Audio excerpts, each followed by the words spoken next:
মাহবুবের যে গেটের সামনে আমরা দাঁড়াইছিলাম, তারপর একজন কালোবাজারিকে আব্দুল কাদের নামে তারে আমরা দেখতে পাইছি যে সে টিকিট ব্ল্যাক করতেছে।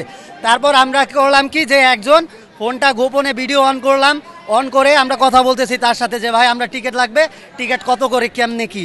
তো উনি আমাদের কাছে 2টা টিকিটের দাম চাইছে 5,000 টাকা। পরে তারপর ওনার সাথে কথা বলে আমরা সবাই মিলে তার আইডি কার্ডটা জব্দ করছি। জব্দ করে তাকে এখন আমরা তার সাথে যে ভিডিওটা, সেই ভিডিওটা আমাদের রেড এন্ড গ্রিন আর্মির যে ফেসবুক ফ্যান পেজ, সেই ফেসবুক ফ্যান পেজ আজকে নয়তো কালকে ইনশাল্লাহ ভিডিওটা আপলোড করে দিব। আপনাদের সবার কাছে একটাই রিকোয়েস্ট, ভিডিওটা সবাই শেয়ার করবেন যেন একদম সিন্ডিকেটের যেই আতুরঘর এটা আমরা ভেঙে চুরমার করে দিতে পারি ইনশাল্লাহ। আমাদের এই টিমটা হচ্ছে ভাই সারা বাংলাদেশ ব্যাপী, আমাদের এইখানে সারা বাংলাদেশ থেকে মানুষ আসছে। আমাদের প্রত্যাশা একটাই, যেন বাংলাদেশ আজকে কোনো গোল কনসিপ্ট না করে গোল দিয়ে হামজা চৌধুরীর কাছ থেকে আমরা আবারও ম্যাজিক্যাল একটা পারফরমেন্স প্রত্যাশা করি, সাথে কিউবা মিচেলের কাছ থেকেও কিছু প্রত্যাশা করি।